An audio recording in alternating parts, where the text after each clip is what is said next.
नमस्कार दोस्तों, आज हम द साइकोलॉजी ऑफ मनी पुस्तक का सारांश पढ़ने जा रहे हैं। मॉर्गन हाउसेल द्वारा धन, लालच और खुशी पर कालातीत पाठ। तो आइए पुस्तक पर एक नजर डालें। मुझे पता है कि आप क्या सोच रहे हैं, वो महान एक और व्यक्तिगत वित्त पुस्तक नहीं।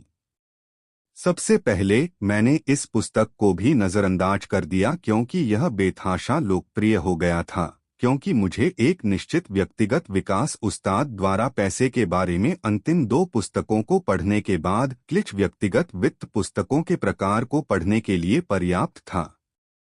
लेकिन फिर मैं टिम फेरिस शो में मॉर्गन हाउसेल के साक्षात्कार पर ठोकर खाई। और स्पष्ट होने के लिए वह नहीं है जो मैंने सोचा था कि वह था। वह विशिष्ट व्यक्तित्व नहीं है जो विशेषज्ञ / प्रेरक वक्ता के दृष्टिकोण से व्यक्तिगत वित्त के बारे में प्रचार करता है। वह अमीर बनने के लिए कुछ एक आकार फिटस भी फार्मूले के लिए बिक्री पिच नहीं बनाता है, जैसे कि अधिकांश तथाकथित वित्त गुरु पेशकश कर रहे हैं। लेकिन इसके बजाय वह एक बाजार लड़का है जो व्यापार बटा निवेश की जटिल गतिशीलता को समझता है, जो बाजार आंदोलनों और बटा या व्यवसाय के विकास के तर्क के रूप में व्यवहार वित्त से ग्रस्त है, जो बताता है कि पैसे के साथ हमारा संबंध विज्ञान या गणित नहीं है, लेकिन डोपामाइन और कोर्टिसोल, यह डर और लालच है, यह गर्व और ईर्ष्या और सामाजिक तुलना है, या संक्षेप में पैसे के साथ हमारा रिश्ता वास्तव में मनोवैज्ञानिक है। शुरुआत से ही हाउसेल ने टिप्पणी की कि पैसे के साथ अच्छा करने से वास्तव में इस बात से बहुत कम लेना देना है कि हम कितने स्मार्ट हैं और हम कैसे व्यवहार करते हैं। और व्यवहार को सिखाना आसान नहीं है, यहाँ तक कि वास्तव में स्मार्ट लोगों के लिए भी। उन्होंने फिर कहा, प्रतिभा जो अपनी भावनाओं पर नियंत्रण खो देती है, वह एक वित्तीय आपदा हो सकती है। विपरीत भी सच है। बिना वित्तीय शिक्षा वाले साधारण लोग अमीर हो सकते हैं यदि उनके पास मुट्ठी भर व्यवहार कौशल हैं, जिनके पास बुद्धि के औपचारिक उपायों से कोई लेना देना नहीं है। इसलिए पुस्तक की शुरुआत में रोनाल्ड रीड की अविश्वसनीय कहानी, एक चौकीदार जिसने स्थानीय अस्पताल को $6 मिलियन दिए जब वह निधन हो गया, रिचर्ड फस्कोन, हार्वर्ड MBA और पूर्व मेरिल लिंच कार्यकारी के विपरीत, जिन्होंने अपनी कहानी के अंत में लगभग सब कुछ खो दिया। यह संक्षेप में पुस्तक के बारे में है, पैसे के प्रति अच्छा दृष्टिकोण जो चौकीदार द्वारा भी लागू किया जा सकता है, जिसका हमें अनुकरण करना चाहिए, और हार्वर्ड शिक्षित कार्यकारी की पसंद से भी बुरे लोग जिससे हमें बचना चाहिए। और पहली बात जो हमें समझने की जरूरत है वह यह है कि हर कोई अलग है। हमारे पास अलग अलग व्यक्तित्व, अलग अलग बचपन की पृष्ठभूमि, अलग अलग शिक्षा, अलग अलग लक्ष्य हैं, और इस प्रकार यह स्वाभाविक है कि हमारे पास पैसे, बचत और निवेश के प्रति अलग अलग जोखिम सहनशीलता और दृष्टिकोण हैं। उदाहरण के लिए, ग्रेट डिप्रेशन युग में बड़े होने वाले बेबी बूमर्स का सहस्राब्दी की तुलना में जोखिम और इनाम के प्रति अलग अलग दृष्टिकोण होगा जो कम मुद्रास्फीति, कम ब्याज दर के माहौल में रहते हैं। पुस्तक में एक और महत्वपूर्ण बिंदु यह है कि पूंछ सब कुछ चलाती है। लगभग 15 बिलियन जीवन हैं जो 19वीं और 20वीं शताब्दी के बीच पैदा हुए थे, लेकिन कल्पना कीजिए कि उनमें से 7% कभी पैदा नहीं हुए थे, जैसे कि एडोल्फ हिटलर, जोसेफ स्टालिन, माओ Zedong, Gavrilo Princip, Thomas Edison, Bill Gates और मार्टिन लूथर किंग।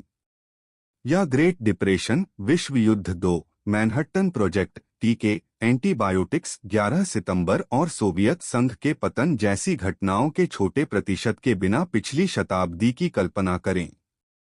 मुद्दा यह है कि लोगों या घटनाओं का एक छोटा प्रतिशत इतिहास में सबसे अधिक प्रभाव पैदा करता है।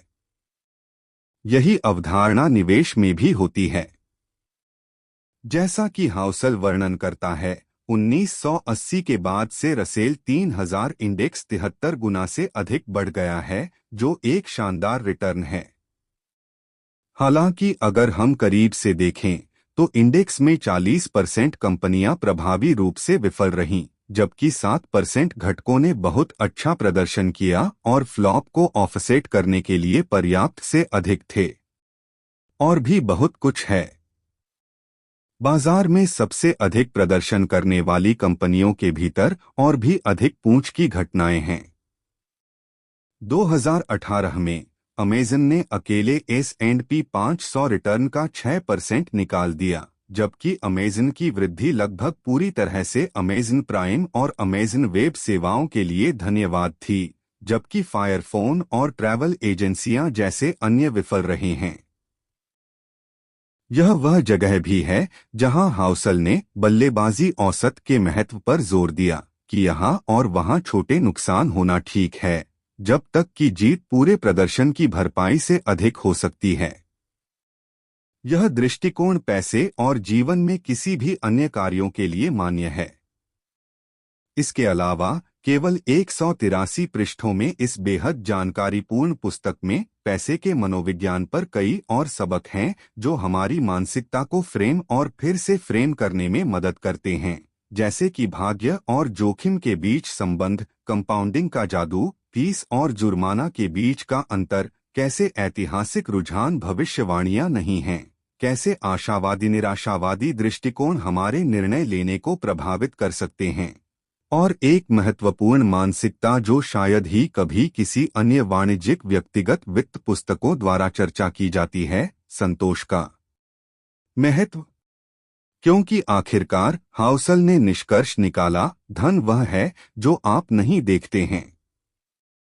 धन अच्छी कारें हैं जो खरीदी नहीं गई हैं, हीरे नहीं खरीदे गए, घड़ियां नहीं पहनी गईं, कपड़े छोड़ दिए गए और प्रथम श्रेणी के उन्नयन में गिरावट आई। धन वित्तीय संपत्ति है जिसे अभी तक आपके द्वारा देखे जाने वाले सामान में परिवर्तित नहीं किया गया है। वास्तव में इस पुस्तक का उद्देश्य लेखक की सेवा को बेचना नहीं है, बल्कि यह हमें पैसे के साथ हमारे संबंधों की पूरी मनोवैज्ञानिक समझ देना है और इस पर बेहतर दृष्टिकोण कैसे रखना है। और इस कारण से यह पुस्तक पहले से ही संतृप्त व्यक्तिगत वित्त उद्योग में एक नया दृष्टिकोण प्रदान करती है। यही कारण है कि यह सबसे प्रभावशाली पुस्तकों में से एक है जिसे मैंने कभी पढ़ा है। कोई आश्चर्य नहीं कि यह इतना लोकप्रिय है।